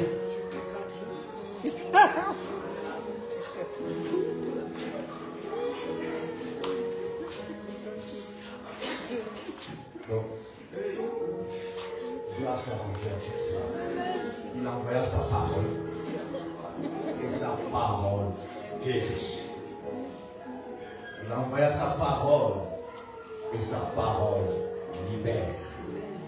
Il envoya sa parole. Et sa parole projette à des dimensions glorieuses. Projette à des sommets. Afin que tu réalises qu'en fait, tu ne dois pas être lié à certaines choses. Tout doit changer aujourd'hui. Tout doit changer aujourd'hui. La méditation que tu dois avoir en toi, en venant ici vendredi, c'est de dire tout esprit qui influence, je m'en vais te livrer devant l'homme de Dieu. Je vais voir si tu peux le résister. Je m'en vais te livrer. Aujourd'hui, là, aujourd'hui, il n'y a plus rien qui m'influence.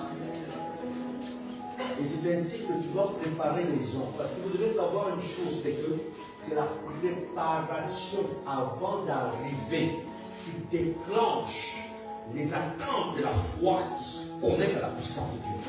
Vous pensez que les filles de Joshua faisaient des grands miracles parce qu'ils sont plus grands ou parce qu'ils ont plus d'onction? Mais c'est parce que toutes les vidéos que les gens voient, des guérisons, des délivrances, quand la sœur, elle est allée là-bas, la sœur Alexandrine, qui tombe de l'Afrique du Sud pour aller là-bas, quand elle partait, dans son cœur elle était préparée, elle savait qu'il y a quelque chose qui va se passer. Quand je vais seulement entrer là, mais cette préparation fait que dès qu'elle est entrée, elle a été touchée.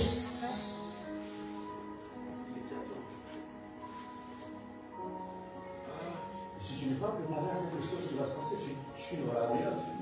C'est pour ça que Jésus arrive à Nazareth. Il ne peut même pas guérir une personne. Il ne peut rien faire. Parce que chacun le méprisait dans son cœur.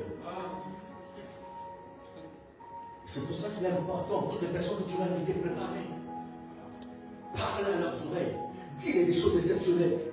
Dis-les que même si tu as quoi,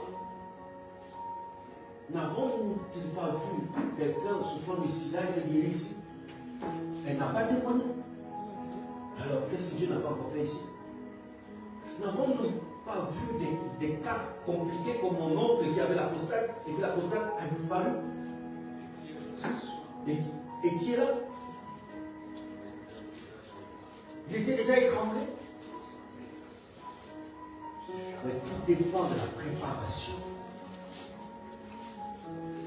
La préparation. Quand les gens vont dans les rencontres du pasteur triste, est-ce que c'est parce qu'il a... Non. La préparation. Quand il y a une campagne, on monte des vidéos de guérison, des vidéos de délivrance, des vidéos de ceci, des vidéos de cela. Quand les gens viennent, ils disent non, si je fouille seulement mon pied là, quelques gens, en fait, le cœur est préparé. Le cœur est préparé. Il y a quelque chose. Alors vous tous, vous êtes capables d'opérer des miracles. Amen. Alors je veux que chacun se sente valorisé. Parce que tu as le Saint-Esprit. Tu n'es pas n'importe qui. Amen. Tu as de la valeur à mes yeux. Cette valeur, elle est la valeur aimée par Dieu dans ta vie. Parce que tu as accepté le Saint-Esprit par la nouvelle naissance. Alors ta vie est glorieuse. Tu n'es pas n'importe qui. Et pour cela, ne te sous-estime plus. Ni sous-estimer l'autre. Plus tu sous-estimes l'autre, plus tu te sous-estimeras toi-même. Plus tu vas tuer toutes les initiatives. C'est important. Donc pour ça, vendredi, nous allons commencer à poser des actes qui vont parler fort dans cette nation. Ils vont parler, ils vont secouer le monde spirituel. Ils vont secouer les fondements afin que toute richesse qui était maintenue par les serviteurs de Satan vienne entre les mains des fils de Dieu. Parce qu'ils ne sont plus sous la prise des démons. Et que vous servez Dieu avec aisance et joie. Parfait. Je ne sers pas un Dieu médiocre, mais je sers un Dieu glorieux. Je sers un Dieu riche. Je sers un Dieu qui possède tout et à qui toute chose appartient. Et pour cela, ça va changer. Ta vie ne sera plus jamais la même. À partir du moment où Dieu t'a amené ici et que tes pieds ont foulé ce lieu, Dieu sait l'alliance que j'ai faite avec lui. Et il sait que quiconque foule ses pieds ici entre dans la grâce. Si ton cœur est préparé à cette grâce, tu dois l'expérimenter. Donc pendant que tu pries, d'abord pour ton cœur par rapport à la parole.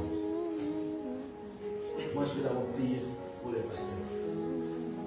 Car cela me tient, je vais demander à ce que nous tous nous prions pour vous. Amen. Que toute l'église tend les mains vers vous. Je vais prier pour eux. Parce qu'ils ont porté le fardeau de vos âmes. Plusieurs sont pas là ce soir, ils ont eu à prendre soin, ils ont eu à prier, ils ont eu à intercéder, à jeûner. Ils ont eu à porter les fardeaux, ils ont eu à mener les batailles des géants qui maintenaient les âmes en captivité. Que quand ils rentrent, le retour de ces géants vient pour tourmenter leur vie, vient pour tourmenter leur famille, vient pour tourmenter leurs finances. Alors Alors, pendant que je priais au bureau, le Seigneur m'a dit, commence d'abord par les dégager. Priez pour eux. Et puis, une nouvelle grâce, afin qu'ils reprennent l'envol comme des ailes. Pour qu'ils soient capables de vous donner le meilleur d'eux-mêmes. Pour qu'ils soient capables d'accomplir les grandes choses dans vos vies. Alors, ils ont besoin d'une grâce exceptionnelle. Et que Dieu puisse les équiper davantage. Donc c'est ainsi que parfois quand vous les voyez passer des moments difficiles, c'est parce qu'ils portent. Parce que leur âme s'est attachée à leur. Vos âmes s'est attachées à leur âme. En dehors de leurs difficultés, ils portent les fardeaux de vos âmes. Ils portent les peines de vos âmes. Ils portent les douleurs de vos âmes. En dehors de ce que eux, ils sont. C'est pour cela. Dieu vous a donné un père. Et je vous porte à cœur. Et rien ne pourra vous arriver. Rien. Quiconque se lève contre vous sera frappé de mort. Je dis quiconque osera porter la main sur vous. Même dans ses pensées. Lui-même sera maudit. Celui qui vous maudira sera maudit. Toute arme forgée contre vous sera sans effet. Et tous ceux qui comploteront contre vous seront en train de comploter pour leur échec. Ils verront comment est-ce qu'ils creusent leur fosse. Ils y tomberont et ils mourront. Personne n'osera toucher à vos âmes, ni à vos vies, ni à vos finances, ni à vos enfants. Personne, ni dans les cieux, ni sur la terre, ni sur la terre. Parce que vous avez choisi la bonne part, celle qui est de faire la joie du cœur de l'Éternel, celle d'être un canal entre les cieux et la terre, de réconcilier la volonté de Dieu sur la terre et de manifester ce que Dieu a mis sur la terre. Que cela passe au travers de vous. Alors vous avez choisi la bonne part. Et vous serez des hommes exceptionnels. Je prierai jusqu'à ce que vous verrez des choses que vous n'avez jamais vues arriver à vous.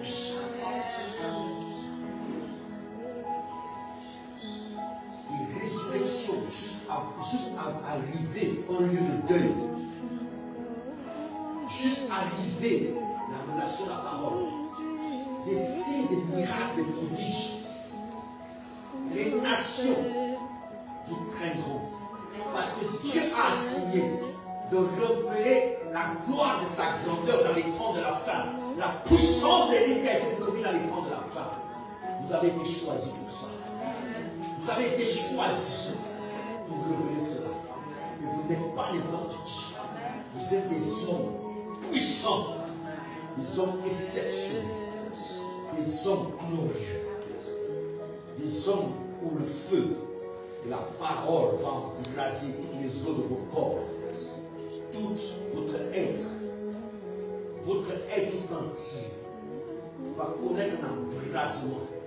La Bible dit que s'ils sont prophètes et que la parole est en eux, et c'est ainsi que cette parole secoue leur corps jusqu'à toutes les os de leur corps, afin que vous soyez un torrent de feu par lequel ce qui est mal des cieux passe comme un torrent pour arroser le peuple, pour arroser les âmes, pour faire croître à la connaissance de Dieu tous ceux qui ne connaissent pas Dieu.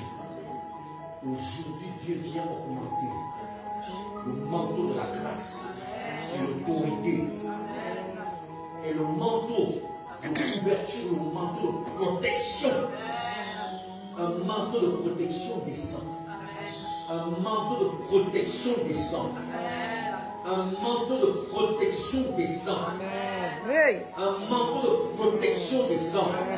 Ce manteau-là, rien ne pourra percer ou transpercer ce manteau. Tout ce que vous avez pu subir comme faiblesse dans le passé, ça n'arrivera plus. Ainsi dit l'Éternel. C'est un manteau de protection impénétrable, imperméable, où rien ne pourra accéder.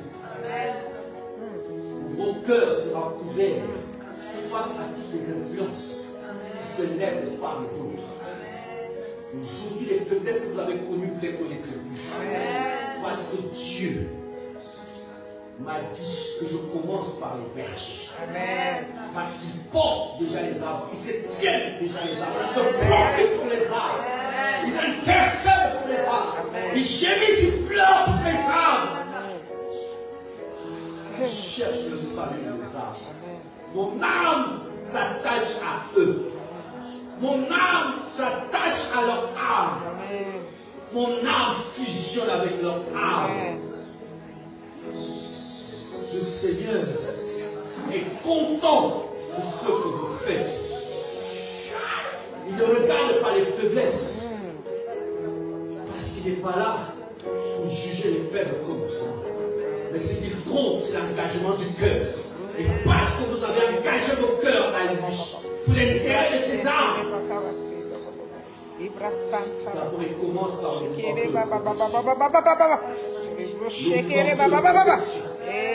je vous expliquerai à son temps l'efficacité de ce manteau. L'efficacité de ce manteau. Le manteau de protection. Vous serez en train de marcher 1000 tombes à ton côté, 10 000 à ta droite.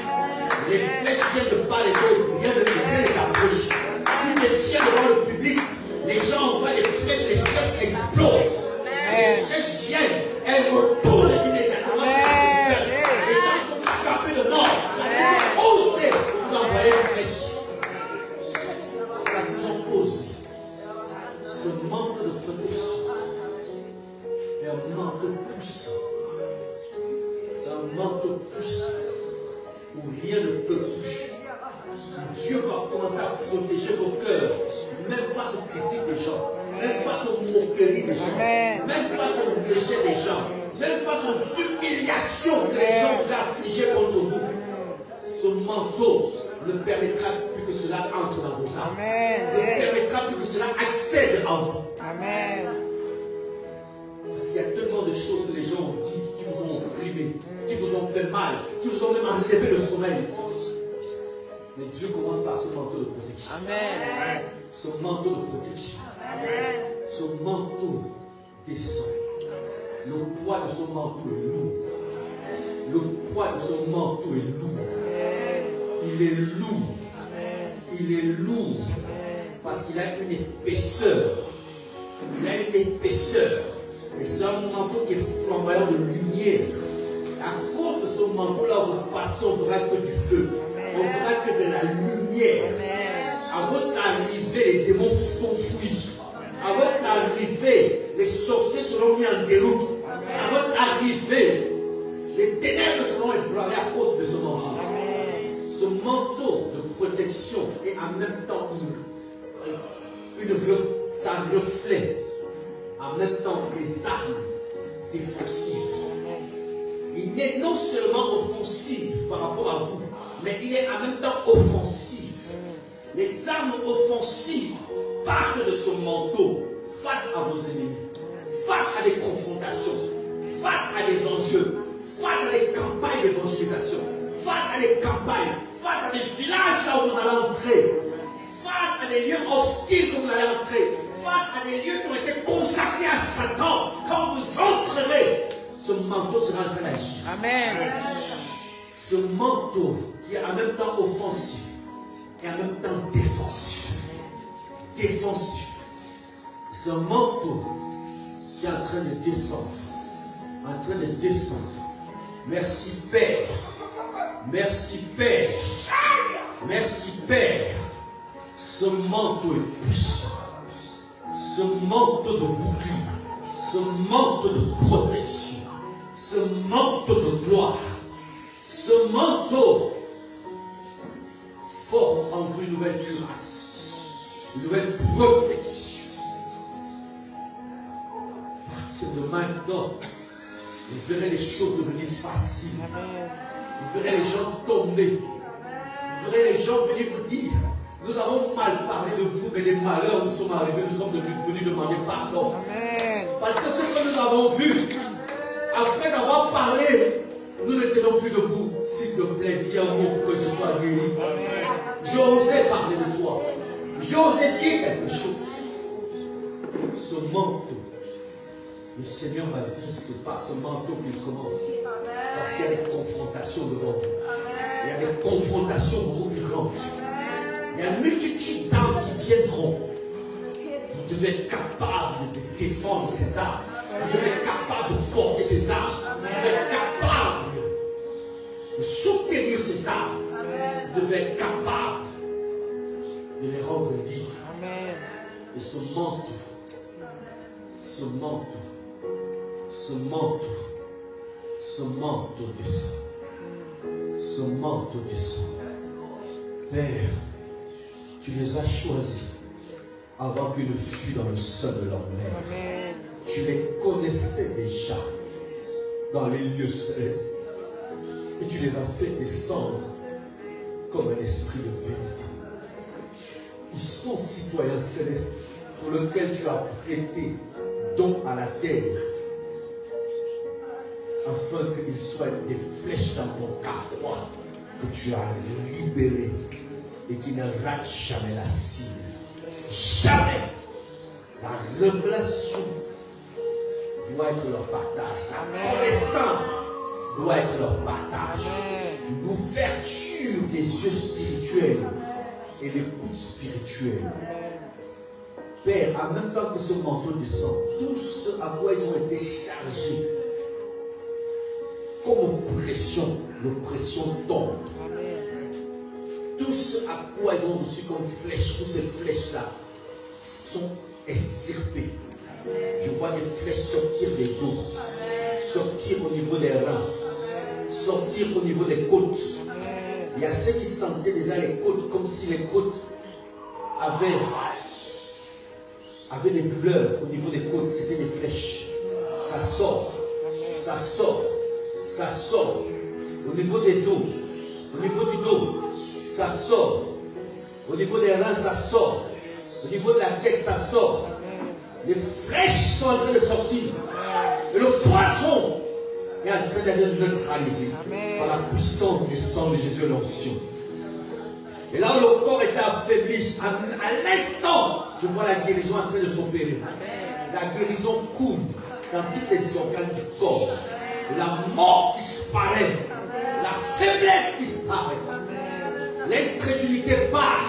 Là où vous avez eu des doutes par rapport à votre appel, par rapport à la marche avec Dieu, le doute la part, c'était les flèches de l'ennemi. Le doute la part, le poison qui a amené ce doute par rapport à votre appel, par rapport à ce que Dieu a décidé de faire avec vous. Je vois le Seigneur en train d'enlever. Je vois le Seigneur en train d'enlever toutes ces choses. Toutes ces choses, toutes ces choses. Les flèches que vous avez eues, au travers des critiques, au travers des moqueries, au travers des propos injurieux, au travers des propos humiliants. Je vois cela en train de sortir de l'âme, sortir du cœur. La puissance de la parole sépare tout esprit d'oppression, sépare de votre âme, de toute influence de la maladie. Je vois la maladie en train de sortir du corps. La maladie en train de sortir du corps. Il y a des maladies qu'on a injectées, mais qui étaient en train de ronger le corps et l'organisme à l'intérieur. La maladie sort. Amen. Les cellules cancéreuses, les cellules de prostate, les cellules sortent de toute forme de maladie. C'est en train de sortir. C'est en train de sortir. C'est en train de sortir. Des problèmes des nerfs, des problèmes d'affaiblissement au niveau de la moelle épinière qui est en train de s'affaiblir. Ça sort. Les faiblesses au niveau des reins sortent. Merci Saint-Esprit. Merci Saint-Esprit. Merci Saint-Esprit. Merci Saint-Esprit. Tout ce qui a eu à mointir leur vie, sautez. Et je prise la main de l'oppresseur. Je prise la main des sorciers. Je prise la main des féticheurs et des marabouts. Il y a des marabouts qui ont parlé contre toi, Joseph. Mais je te déclare, ainsi dit l'Éternel. Dans 3 jours, tu entendras que les marabouts que tu connais, ils vont mourir. Parce qu'ils ont osé faire des coalitions contre ta vie. Ils tombent. Je ne les donne pas 3 jours. 3 jours. Ils vont mourir. Ils vont mourir. Ils ont osé toucher le corps de Dieu. Ils pensaient toucher à Joseph, mais ce n'était pas toi qui touchais. Mais ils ont touché à Christ. Amen. Il dit à Saul, pourquoi tu me persécutes? Ils ont vu un homme et n'ont pas su que c'était Dieu. Mais aujourd'hui, ceux qui retournent contre eux, ils te traîneront. Il n'y a pas simplement à Bouniébé, mais il y a des villages un peu plus loin de Bouniébé et des villages avant Bouniébé qui ont eu à s'établir contre toi, mais aujourd'hui, je les vois tous tomber. Amen. Tous. Et ton corps reçoit l'impulsion, la dynamite Amen. du feu de l'esprit. Amen. J'ai vu comment on a bloqué vos finances. On a décidé de vous paralyser financièrement afin que vous puissiez servir avec murmure. Mais aujourd'hui, je me tiens en tant que serviteur de l'Éternel. Je prends la toute-puissance de Mammon au nom puissant du Christ Nazareth. Je brise les verrous de fer et les portes des reins. Je relâche les fondements antiques qui bloquaient vos finances. Je déclare à partir d'aujourd'hui, vous verrez l'argent venir même là où vous n'y attendez pas. Amen. Quand Dieu approuve les voies d'un homme et dispose favorablement même ses ennemis. Amen. Vous verrez même des occultistes vous envoyer de l'argent pensant que tapez. Et c'est Dieu qui a suscité cela. Amen. Ils vous en feront même des millions, pensant qu'au travers de cet argent, ils vont corrompre vos cœurs. Mais je déclare qu'ils seront en train de se dépouiller sans s'en rendre compte. Ils sont en train de servir à ceux qui rendent honneur à Dieu, à ceux qui rendent honneur à la vie de Dieu. Donc si vous voyez des gens envoyés, sachez une chose, Dieu a dit. Tel qu'il a dépouillé l'Égypte et toutes les satanistes de l'Égypte en train de donner l'or, vous verrez ces choses arriver. Et quand vous verrez ces choses arriver, ne craignez pas. Ne craignez pas. L'Éternel dit, si Dieu approuve les voies d'un homme, il dispose favorablement même ses ennemis. Amen. Vos ennemis vont commencer à vous servir. Amen. Pensant. Et ils se rendront compte plus tard qu'ils ont contribué à votre élévation. Amen. Et ils sauront que Jésus est Seigneur. De même que les mages de l'Orient et de l'Occident sont venus se prosterner devant Jésus, pensant qu'il venait pour pouvoir tirer de son étoile. Mais quand ils sont arrivés, c'était ébranlés. Qui se sont dépouillés eux-mêmes de leur trésor. De même, sachez à partir d'aujourd'hui, ainsi dit l'Éternel, vous ne souffrirez plus. Vous n'allez plus servir dans des murmures, dans des contraintes, parce que vous avez choisi la bonne part. Vous avez choisi la bonne part. Et vous ne souffrirez plus. Je suis capable de bénir. Et ma parole est une parole de richesse. Parce que vos âmes se sont attachées à moi. Parce que vos âmes se sont jointes à moi. Tel que je suis attaché à Christ. Alors le fleuve qui coule de moi, Christ coule en vous. Ce fleuve arrose vos âmes afin que vous soyez honorés et que vous soyez bénis. Je libère ce manteau et cette providence de la richesse. Et je chasse Mammon et son emprise et son contrôle et son influence. Et je détruis ces tentacules et ces filets autour de vos âmes. Et je sépare vos âmes de l'emprise et l'influence de Mammon. Et que tout ce qui vous doivent à partir de ce jour, je donne 3 jours. Ils n'auront ni sommeil, ni assoupissement. restituer Amen. et payer tout ce qu'ils vous doivent. Parce qu'ils ont pris ce qui appartient à Dieu. Ainsi dit l'Éternel. Les gens qui vous doivent vont courir après vous. Si 3 jours passent, ils n'auront plus de sommeil. Ils vont vous supplier de prendre et de remettre. Tous ceux qui ont mal parlé de vous, s'ils ne viennent pas vous demander pardon, dans 3 jours, ils seront ébranlés. Qui ne tiendront plus au niveau de leur rein. Les jointures de leur rein vont lâcher. Jusqu'à ce qu'ils viennent demander pardon. Parce que vous portez le fardeau de Dieu. Amen. Assez, c'est assez. Dans cette nation, personne n'osera parler mal de vous. Vous êtes mes fils. Et celui qui osera sera ébranlé. Amen. On aura la crainte de ce que vous êtes. Parce que vous avez choisi la bonne part. Aujourd'hui, le Seigneur commence par vous. Afin que vous soyez bénis. Au-delà de toutes mesures. Père, le sauve par le contact du toucher. Père, au nom de Jésus. Reçois. Reçois. Saint-Esprit, par le toucher. Take it! Au nom de Jésus. Au-delà de toutes mesures. Take it! Au nom de Jésus. Au-delà de toutes mesures. Merci Saint-Esprit. Merci Saint-Esprit. Merci Saint-Esprit. Merci Saint-Esprit. Merci Saint-Esprit. Merci Jésus. Père, merci. Père, Père, merci. Merci Père. Merci Père.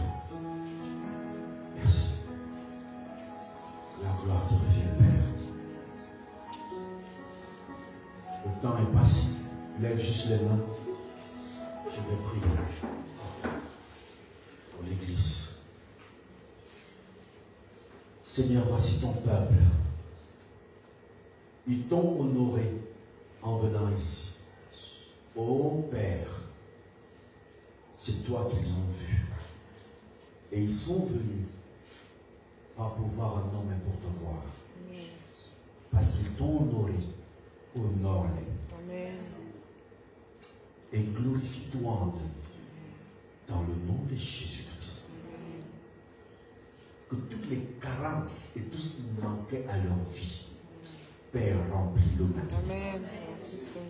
Que toute oppression auquel ils étaient en train de subir, qu'ils soient débarrassés de l'oppression. Amen. Que tous leurs ennemis soient frappés par l'ange de l'Éternel. Amen. Au nom de Jésus-Christ de Nazareth. Amen. Toute maladie qui a été projetée dans leur organisme soit extirpée du corps à l'instant. Maladie, je te condamne. Sors. Libère, je touche au nom de Jésus. Amen. Toutes les eaux qui étaient en moinerie soient reçues. Amen. Dans le nom de Jésus. Amen. Tous les organes du corps qui étaient touchés reçoivent la guérison à l'instant. Amen. Le sang qui était souillé par la maladie, Mm. le sang de Jésus coule dans ton sang. Amen. Et la maladie est détruite dans ton sang. Amen. Et ton sang reçoit la guérison Amen. totale. Seigneur, il y a beaucoup qui ont l'inquiétude sur la rentrée de classe par rapport aux inscriptions de l'école. Tu ne m'as pas envoyé ici pour rien. Tu es la provision. Amen.